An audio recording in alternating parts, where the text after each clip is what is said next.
દર્શક મિત્રો, મહામંથન મંતવ્ય ન્યૂઝમાં આપનું સ્વાગત છે। ગુજરાતના સ્થાનિક સ્વરાજ્યની ચૂંટણી હવે ખૂબ જ રસપ્રદ અને રોમાંચક મૂડ પર આવી ગઈ છે, પરંતુ આ વચ્ચે વિપક્ષ દ્વારા સતત આરોપો ભાજપ ઉપર કરવામાં આવી રહ્યા છે કે અલગ અલગ જિલ્લાઓમાં તેમના ઉમેદવારો પર ધાકધમકી આપી દબાણ કરીને ફોર્મ ઉમેદવારી પત્રક પરત ખેંચવા માટેના પ્રયાસો થઈ રહ્યા છે। અને આ સંદર્ભમાં વાત કરીએ ગોંડલની, તો ગોંડલમાં આ વખતે એવું મનાઈ રહ્યું હતું કે રસાકસીનો જંગ જામવાનો છે।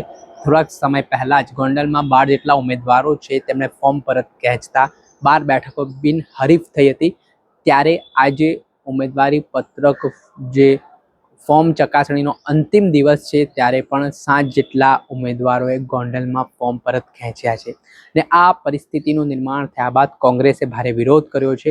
કોંગ્રેસના નેતાઓ છે તે મામલતદાર કચેરીએ પહોંચ્યા હતા અને તેમણે રજૂઆત કરી કે જે રીતે ઉમેદવારોને દબાણ કરવામાં આવી રહ્યું છે, ધાકધમકી આપવામાં આવી રહી છે, તે મામલે કોઈ પગલાં લેવામાં આવે। અને આ પ્રકારે જે અત્યાર સુધી ગોંડલમાં 19 જેટલી બેઠકો છે તે બિનહરીફ જાહેર થઈ હોય તે પ્રકારની માહિતી સૂત્રો તરફથી પ્રાપ્ત થઈ રહી છે। ત્યારે આમ કહેવાય તો ગોંડલમાં જિગીશા પટેલે જે રીતે પ્રચાર પ્રસાર કર્યો ને આ વખતે આમ આદમી પાર્ટીના ઉમેદવારો પણ ત્યાં ચૂંટણી લડી રહ્યા છે, પરંતુ જે બિનહરીફ બેઠકો ભાજપના ફાળે જઈ રહી છે તેના કારણે પણ મામલો ગરમાવાની શરૂઆત થઈ છે। ત્યારે આ મામલાને લઈને મામલતદાર દ્વારા પણ કહેવામાં આવી રહ્યું છે કે જે ઉમેદવારોએ ફોર્મ પરત ખેંચ્યા છે તે તેમની મરજીથી ખેંચવામાં આવ્યા છે। પહેલા આપ સાંભળો શું સ્થિતિ છે ગોંડલની ને જે આક્રોશ સામે આવ્યો છે કોંગ્રેસના નેતાઓને તે દ્રશ્ય। કેસ કરાવે આવું બધું કરે, અમે તો પુરાવા આપી દઈએ કેસ નો લે। આવડે પીલું દરિયામાં ભાઈ મારી લઈ ગયા હતા, કાંઈ નો નોંધી હજી હાલે છે। આ ભાઈ માં પુરાવા આપ્યા, ખોટા સર્ટિફિકેટ બનાવ્યા, એમાં નથી કઈ આગળ વધતી। કોર્ટ તપાસ કરતી જ કરશે નામદાર કોર્ટ બધું કરે, મારા હોય તો મને મળે, નામદાર કોર્ટ બધું કરે। હા જીબા જોડે શું કરવાનું આપણે છે ને મૂર્તિયા જેવા ગોત્યા મેં તો ફરે જ નહીં।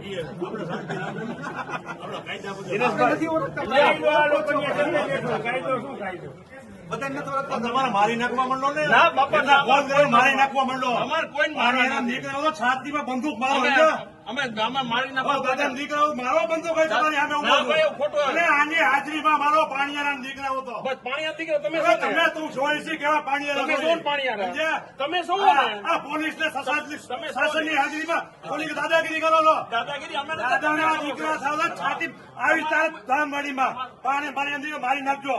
ના બાપા અમારે કોઈ મારવા જ નથી, તમારી હેસિયત નથી મારી નાખવાની। મારવા જ નથી કોઈ। દાદાના દીકરા તમે ખોટું સૂત્ર રાખો છો સોશિયલ મીડિયામાં અને આવાને દબાવો છો, કોઈ દબાવતા નથી। ફોન પાછું કરીને દબાવો છો। કેમેરો હાલે છે એના નેતા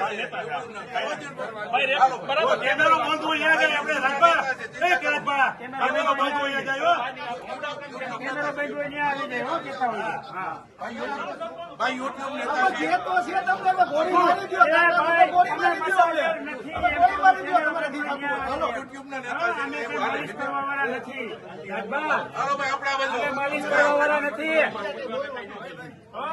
અમે સ્પા નથી હલાવતા બાપા।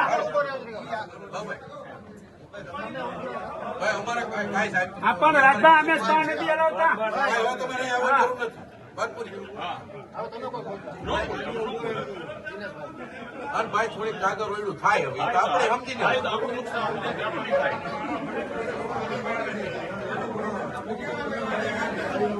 આપણે કોંગ્રેસ માતા એવી દાદાગીરી કરવી હતી ને, અત્યારે આપણે કોંગ્રેસ સાચી હવે તમે અત્યારે કરી લેવાય દે। સાહેબ અમે તો કોંગ્રેસ માં કઈ કહી છે બંદૂક મારજો, સ્ટેટમેન્ટ આપો હારા મહિના 800 દેવું દેવું સ્ટેટમેન્ટ આપવું કઈ હજી ઘણું દેવું હવે કાંઈ વાંધો નહીં આવો યુટ્યુબમાં સ્ટેટમેન્ટ આપવું કઈ જેવી તેવી વાત છે? અને આપણી જિંદગી રખાગીરી નો હાલે, સમય હોય ત્યાં સુધી હાકી લ્યો। 10 જણા ભારે પડી છે તમને, સાચી વાત છે।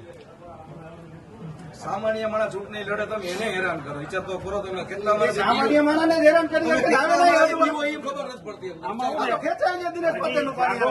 અને સિસ્ટમમાં હાલો, તમારા છોકરા નહીં તમને ગાયરું કાઢશે, આ લોકો ગુલામ બનાવવા પર ઉતરી આવ્યા। તમારા બાળકો એમ કે તમે પોલીસમાં હતા ને તમે આ સિસ્ટમની સામે ગુલામ થઈ ગયા હતા, તો એના એ છોકરા પછી ગુલામ થાય અને તમને ગાયરું કાઢશે તમારા છોકરા। કે આવું થતું તો તમે કેમ રોક્યા નહીં? અમે તો અમારા છોકરા તો ગૌરવ લે કે આગ અમારથી ઓલવાતી નહોતી, પણ અમારો બાપ ઓલાવતો હતો, બરોબર, એ ગૌરવ લે, તમારા નહીં લે। એમાં ભેસ ભાગવા આપણે શાંતિ રાખે। હા હા કઈ નથી બેસતા. મારી જેવા ખાલી 10 જણાની જરૂર છે ગોંડલમાં, એટલે તમારું એને વાહિંદુ વરાઈ જાય, ગેરંટી વાહિંદુ વરાઈ જાય નથી.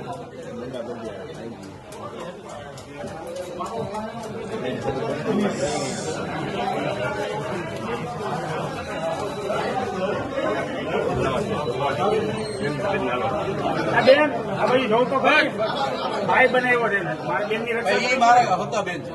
અરે હવે મારા બેન છે, બેન છે. રાખડી બાંધો ફોટો એટલે બનાવો. બે ભાઈનો સંબંધ બે ભાઈનો સંબંધ તમે બંધાવજો, રાખડી જ બંધાવજો, એટલે એને બે ભાઈનો સંબંધ ખેંચી લીધો. રાખડી જ બંધાવજો. અમે તો રાખડી બંધાવી.